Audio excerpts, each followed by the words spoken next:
வணக்கம். நான் உங்கள் போலீஸ் பப்ளிக் கனெக்டர் கருப்புசாமி. இன்றைக்கு 8ஆம் வகுப்பு மற்றும் 10ஆம் வகுப்பு தேர்ச்சி அடைந்த மாணவர்கள் குழப்பத்தில் இருக்கும் தேர்வு முடிவுகளை கண்டு குழப்பத்தில் இருப்பார்கள். அவர்களுக்கான ஒரு நற்செய்தியாகத்தான் இந்த ஒரு பதிவு.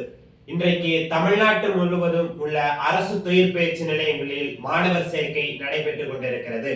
இதனுடைய கல்வி தகுதி 8ஆம் வகுப்பு மற்றும் 10ஆம் வகுப்பு தேர்ச்சி அடைந்தவர்களாக இருக்க வேண்டும்.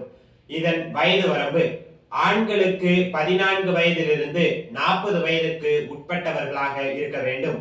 பெண்களுக்கு உச்ச வரம்பு, அதாவது வயது வரம்பு என்பது கிடையாது. இதனுடைய பிரிவுகள் கிட்டத்தட்ட 28 30 வரையிலும் இருக்கப்படுகிறது. ஆண்களுக்கான பிரிவுகளும் பெண்களுக்கான பிரிவுகளும் இருவரும் ஒன்றாக இருந்து படிக்கக்கூடிய பிரிவுகளும் இருக்கின்றன.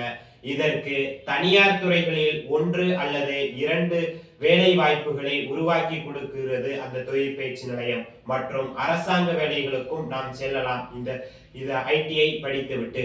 அதன் பிறகு அங்கே கொடுக்கக்கூடிய அந்த அரசு தொழிற்பயிற்சியினுடைய சலுகைகள் மாதந்தோறும் தமிழ் புதல்வன் மற்றும் புதுமை பெண் திட்டத்தின் கீழ் மாதம் 1000 ரூபாயும், அக்கல்வி நிலையத்தில் மாதந்தோறும் ஊக்கத்தொகைகளும் வழங்கப்படுகின்றன.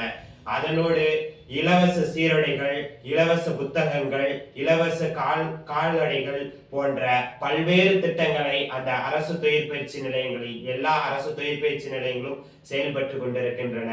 ஆகையால் நீங்கள் குழப்பத்தில் இருப்பவர்களுக்கு இது நல்ல ஒரு வாய்ப்பாக இருக்கிறது. அரசு தொழிற்பயிற்சி நிலையத்தில் செல்லுங்கள், வேலை வாய்ப்புகளை உருவாக்கி கொள்ளுங்கள். நன்றி, வணக்கம்.